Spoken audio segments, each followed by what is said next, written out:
In this lesson, we'll be creating the interaction between the text and the logo mark.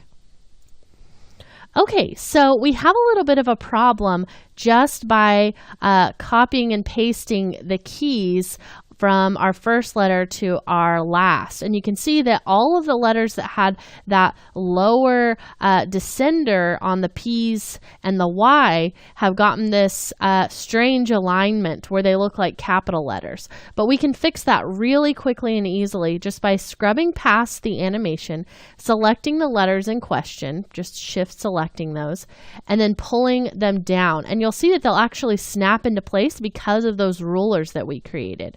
Now what I can do is go down and I'm going to actually hold shift to snap that key onto the final position key that was part of the group. And then I'll just come over onto the first key, hit Control C for the one I have selected, and then Control V to paste it again on top of that first key. So I'm just looking at this final P, and you can see that now that looks great.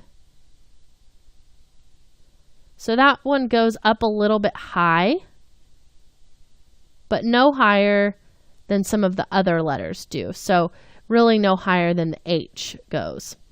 So I think that's fine. If you don't want the P to go quite that high, you could tell that middle key maybe to pull it down a little bit. It's up to you, but I think it's an easy fix. So again, I'll just repeat that by grabbing that key that was written when we pulled it down, holding shift to snap it into place, then coming on to the first key for that group, hitting Control C to grab that selected key and Control V to overwrite that first one. Same thing up here. Here,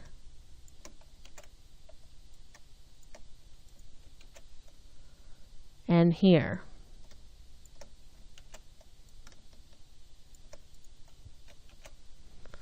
Okay, all fixed. Let's see how that looks. Great. And I even like that the P's go a little bit higher because it's really going to emphasize that that little flower is going to get catapulted into the air. So that's what we're actually going to work on now, is how do we make this flower look like when this P gets to about right here, it jolts it high into the air and then it lands back in the middle of the composition.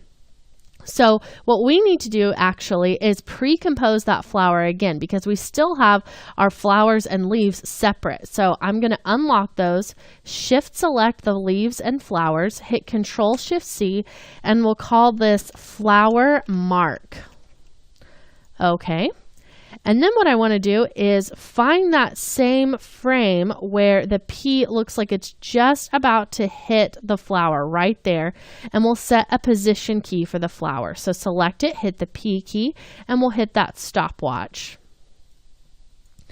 Then let's figure out how long we want that to stay in the air. Probably until right about here, so it has plenty of time to go up and then land in place again.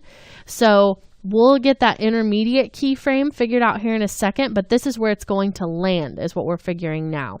So I'll just select that and pull it up and into place. And you can either estimate where you want the middle of that to be to look balanced, or again, you could grab the whole logo before we did any edits, just maybe bring it in from Illustrator and then put it on top so that you can just align the things together. That might be easier for you. Okay, so right now it just kind of flies up in the air and stays there, but I want it to look like it actually got hit. So right in between those two keys, I'm going to pull it up much higher, like way up here. So it's going to skyrocket and then come back down. Now right now that does not look very appealing as far as an animation goes. It just kind of hits it, it goes up and comes back down. It's all at the same speed and there's not even any rotation. So first let's figure out the speed of it.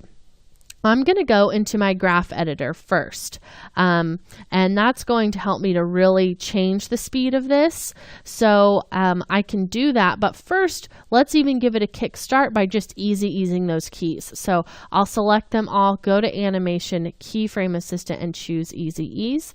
Then we'll go into our graph editor, and you can see that again, that X position isn't changing. We really only need to change our Y. So I'm going to separate our dimensions. Now you'll notice that this changed a little bit in the position that that's going in, and this is the value graph, not the speed graph.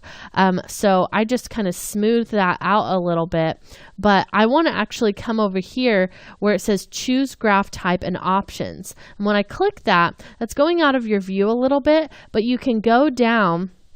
And right now it's set just like right here, right below this option here, it says edit value graph, which is what we're defaulting to. You want to choose the option right underneath that that says edit speed graph. So when I click that, you can see how the speed looks. So it really quickly shoots up, which makes perfect sense. Then it starts to come back down. Now with this easy eased, it already looks a lot better. So just hitting the 0 key to kind of watch that through, pop, it hits it and then comes back down. But we can make that even a little bit more extreme if we want to. And what we can do is kind of start to pull out those handles. So by pulling these, you can see how it's going to give us this look where it comes up, really starts to lose momentum, and then comes back down really quickly. So probably you want it to look something like this, almost like it's an EKG. So now when we pull this through, you'll see how it loses a lot of momentum and then comes back down really hard. Very, very nice. So you can see how the line in the middle, not a lot of movement, but over here on the sides, a big spike. And that just really helps to solidify it. You got hit, and then it's coming back down.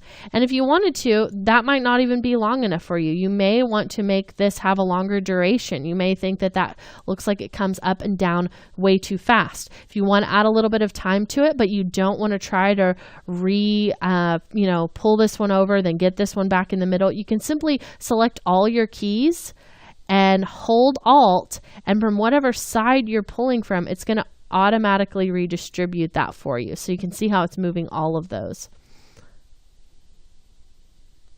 Very nice. So let's just watch that through. That's a little bit better on the timing for me.